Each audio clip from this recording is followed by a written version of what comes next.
Ethan Cole had lived his whole life in the outer colony, a place of dust and work where people dreamed of escape but rarely left. He was not rich, not noble, and not important to anyone outside his small world. He was a boy who worked with his hands, carried heavy loads, and kept his head down. He had never been called to the palace, never been noticed by the rulers. That was until the day the Empire decided to use him for their own plan. In the grand court of the Empire, the Queen and her council faced shame. A mistake had been made, a scandal that made them look weak. To hide it, they wanted to show power. They wanted someone to suffer, someone easy to blame. They found Ethan. He was a common man, easy to control, easy to throw away. And so they decided to marry him to the one woman in the palace everyone mocked. She was called a servant, a girl who had once stood close to the Queen, but was now disgraced. The council thought the marriage would be a punishment, a symbol of shame. When Ethan was brought into the hall, he felt the eyes of the nobles burn into him. They laughed quietly, whispering that he smelled of dirt and labor. He saw the woman who stood beside him, her head lowered, her hands bound with silver chains. She wore a simple dress that was torn at the edges, and her dark hair fell over her face. The nobles called her names, said she was worthless, said she was dirty.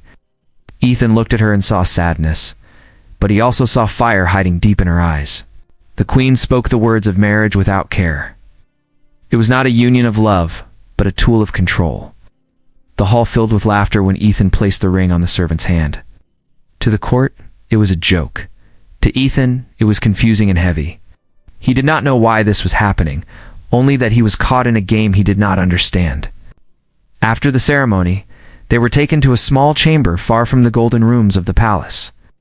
The room was cold, the walls plain stone. The servant sat quietly on the edge of the bed, her chains clinking softly. Ethan sat across from her, not speaking at first. He had never been close to the royal world, and now he was tied to it by force. He wanted to hate her the way the nobles wanted him to, but when he looked at her, he could not. She did not look like an enemy. She looked like someone broken by the same hand that now pressed down on him. He asked her name, but she did not answer. She only stared at the floor, her lips pressed tight. Ethan did not push her. He only said softly, "I am Ethan. I do not know why they did this, but I will not hurt you." The words were simple, but they made her lift her eyes for a moment. He saw how tired she was, how long she had carried pain without a voice. The days that followed were filled with whispers and mockery. Servants passed them in the halls, smirking and laughing.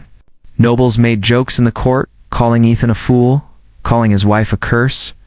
But in the quiet of their chamber, Ethan began to notice small things. She cleaned the room with care, even though it was not her duty anymore. She shared her bread with him, even when she had little herself. She listened when he spoke, though she rarely answered. And little by little, Ethan began to see that she was not weak. She had a strength that others had chosen not to see. The marriage that was meant to break him became something different in his heart. Ethan did not understand it fully yet, but he felt it. There was more to this woman than the chains on her hands. There was more to their bond than the shame the court had forced upon them. Deep inside, he felt the first spark of something that might one day grow into respect, maybe even love. No, the world saw him as a fool. Ethan began to walk with his head held a little higher, because he knew the truth was different from the lies around him. The days passed slowly inside the cold chamber, and Ethan grew used to the silence that hung between him and his new wife. He still did not know her name, though he often asked. She would only look at him with quiet eyes, as if deciding whether he was safe enough to trust.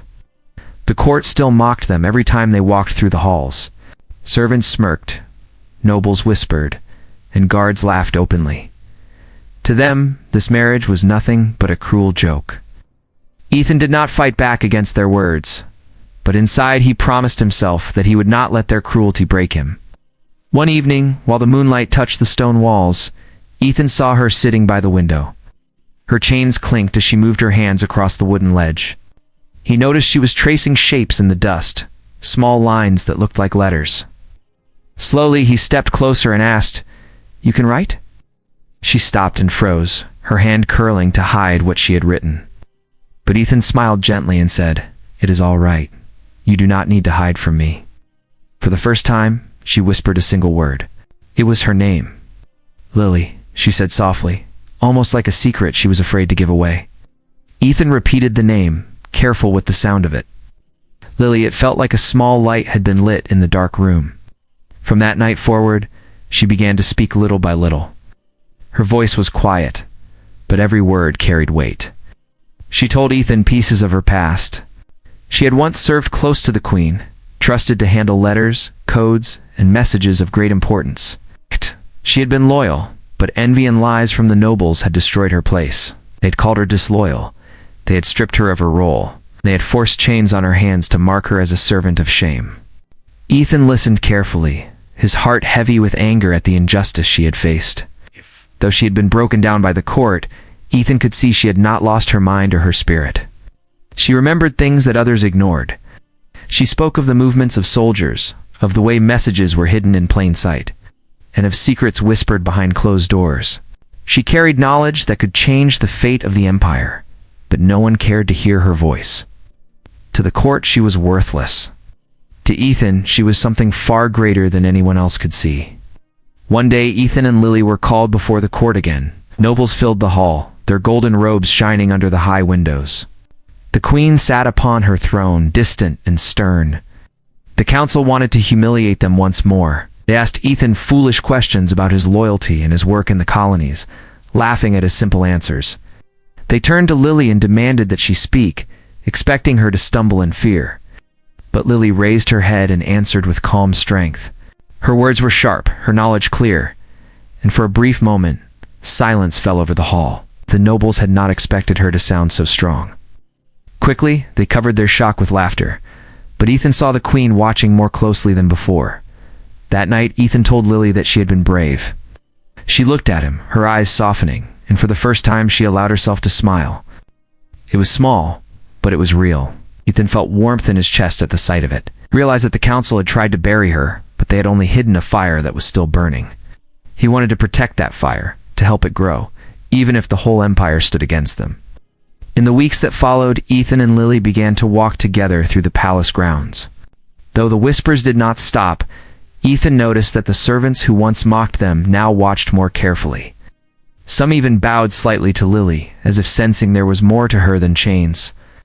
Ethan stayed close to her side, and in her presence, he began to feel stronger. What had started as punishment was slowly becoming something neither of them had expected. Their bond was growing, built not on shame, but on the strength they discovered in each other. And though the world still called them a curse, Ethan knew in his heart that their story was only beginning. The empire was restless. Rumors of rebellion spread across the colonies, and the nobles were worried that their power was slipping. The council met in secret halls, whispering about soldiers turning against them, about ships refusing orders, and about common workers daring to speak of freedom. Fear hung heavy in the palace. But while the nobles argued, Ethan and Lily lived quietly in their small chamber, unaware that soon they would be pulled into the storm. One morning, the sound of marching echoed through the palace walls. Soldiers in steel uniforms filled the courtyards, their boots striking the stones with harsh rhythm. The Queen had summoned everyone of rank to the great hall. Even Ethan and Lily, still mocked as a joke, were ordered to stand before the throne. The nobles entered in golden robes, their voices sharp with false pride, yet Ethan could see the fear in their eyes. They knew the empire was breaking. The Queen looked out over her court. Her face was calm, but her voice carried steel. She spoke of the rebellion, of colonies that no longer sent tribute, of captains who refused her commands. She demanded loyalty. She wanted each person before her to prove they would not betray the crown. Many nobles stepped forward with flowery words, swearing loyalty with grand gestures, but Ethan could see the truth. Their hands shook, their eyes darted. They were afraid. When it was Ethan's turn, he felt the laughter of the court press down on him, expected him to stumble, to sound foolish. He lifted his head and said only what was true, spoke of the workers in the colonies, of their hunger, of their anger, and of the danger of ignoring them. His words were simple, but they cut through the hall like a blade. The laughter faded for a moment, replaced by uneasy silence. He had said aloud what no noble dared to admit. The council sneered at him, calling him a simple boy who knew nothing of power. But the queen did not look away. She studied him closely, her eyes narrowing as though she had seen something unexpected. Then they turned to Lily. She still wore her chains, though Ethan hated them more each day. The nobles smirked, waiting for her to falter. But Lily lifted her chin and spoke with a steady voice. She reminded the court of messages she had once carried for them, codes she had once written, of secrets she still remembered. She spoke of patterns in the rebellion, of how the enemy moved and how they thought. Her words were sharp and full of knowledge the nobles had long forgotten she held. The hall grew still. For the second time, silence fell heavy across the room. One noble tried to laugh, but his voice cracked. Another whispered that she was dangerous. The queen raised her hand and ended the noise. She looked at Lily, and though her face showed little, her eyes revealed thought. Something had changed in that moment. Ethan saw it, and so did Lily. The queen had noticed them both. After the council was dismissed, Ethan and Lily returned to their chamber. He sat across from her and said, "You were brave." She shook her head, but he reached out and touched her chained hand. "You spoke truth and they could not deny it." For the first time, she did not pull away from his touch. Her eyes softened, and though she said nothing, Ethan could feel the bond between them growing stronger. In the days that followed, whispers spread through the palace. Servants carried gossip of how the common boy and the chained servant had stood before the queen and spoken more clearly than the nobles. Some laughed, but others listened with quiet respect. Guards who once mocked them began to nod in greeting. The tide was shifting even if the nobles did not see it. Ethan did not seek power, and Lily did not seek revenge. But together, they had shown something the court could not ignore. Their voices, once silenced, had been heard. And though they returned to their cold chamber each night, they both knew the world outside those stone walls was beginning to change. What had started as shame was turning into something greater. It was only the beginning of a storm that neither of them could yet see. But deep inside, Ethan felt ready to face it as long as Lily stood beside him. The Empire's enemies did not wait. Soon the skies above the capital were filled with the dark shapes of warships. Their lights glowed red as they hovered in silence, ready to strike. Panic spread through the streets. Families locked their doors, soldiers rushed to the walls, and the nobles gathered in the safety of the palace. The sound of horns shook the night as the first attack began. Fire lit the sky, and the people of the capital cried out in fear. Ethan stood with Lily at the edge of the courtyard, watching soldiers run in every direction. No one looked at him for orders, but he felt in his heart that he could not stay silent. He turned to the nearest group of guards who argued loudly about whether to stay or flee. He spoke to them with calm words, telling them to hold the western gate, telling them not to waste their strength on fear. The guards stared at him, surprised that a common man spoke with such certainty. But something in his voice gave them courage. They moved to follow his advice, and for the first time, Ethan felt men listening to him as if he were a leader. Lily, too, was watching. She stood tall, though the chains still hung from her wrists. She called to a soldier who carried messages. With quick words, she told him where to send warnings, which roads to block, and which towers to signal. The soldier hesitated, but Lily's eyes were sharp, and he obeyed. She remembered every detail of the codes and signals she had once written. Her mind worked faster than the confusion around her, and soon messages were flying across the city. As the enemy's fire rained down, nobles rushed to the queen, begging her to hide them in safe halls below the palace. They argued, they shouted, they made plans only to save themselves. But the queen watched from her throne as Ethan and Lily moved among the soldiers. She saw how they gave strength where her nobles gave only fear. She began to understand what her court had never told her. The battle grew fierce. Enemy ships struck the outer walls, and the sky turned black with smoke. Ethan moved through the chaos, helping to lift the wounded, shouting for men to stand firm, pointing where they should go. He had no armor, no command, but the soldiers followed him. They saw honesty in his face, they heard courage in his voice, and they obeyed without question. Lily stood on the tower above, her hair flying in the wind, her voice carrying as she gave orders to messengers. The signals of fire and light spread across the city, and the defenders began to fight not as scattered men, but as one force. Hours passed, and the palace shook with every strike. Still, the city held. The enemy had expected fear and collapse, but instead, they found walls defended with unexpected strength. Ethan and Lily became the center of the defense, though neither had been chosen for it. They stood together in the heart of the storm, and their presence turned shame into hope. When dawn finally broke, the enemy ships pulled back. Smoke drifted over the city, and the wounded lay in the streets, but the capital still stood. Bells rang in tired victory, and the people came out of their homes to cheer the soldiers who had held the walls. Whispers spread quickly. They spoke of the common boy, who had stood like a commander, of the chained woman who had guided the defense. Their names moved through the crowd, carried like sparks of fire. That morning, the queen walked among the wounded with her guard. She stopped when she saw Ethan helping a soldier to drink water. She saw Lily, her dress torn and face covered in smoke, still giving orders with steady calm. The queen knew then that what had been forced, as shame had turned into strength. She gave the order to break the chains from Lily's wrists. The sound of the metal falling to the ground was like thunder in the silence of the court. Ethan looked at Lily, and she looked back at him with eyes full of freedom. For the first time, she was no longer bound. For the first time, they stood not as a punishment, but as symbols of hope for an empire that had nearly fallen. The smoke of battle slowly faded from the sky, but the memory of the night stayed in the hearts of the people. The capital had been saved, not by the nobles who hid in fear, but by two people the court had once mocked. Ethan and Lily were no longer seen as a punishment. They were spoken of with respect in the markets, in the barracks, and even in the whispers of the palace halls. The queen called for a great gathering in the throne room. All nobles, officers, and servants were ordered to attend. The hall was filled with golden robes and polished armor, but the air was heavy with unease. The nobles wondered why they had been called. Many feared they would be blamed for their cowardice during the attack. At the far end of the hall, Ethan and Lily entered quietly, walking side by side.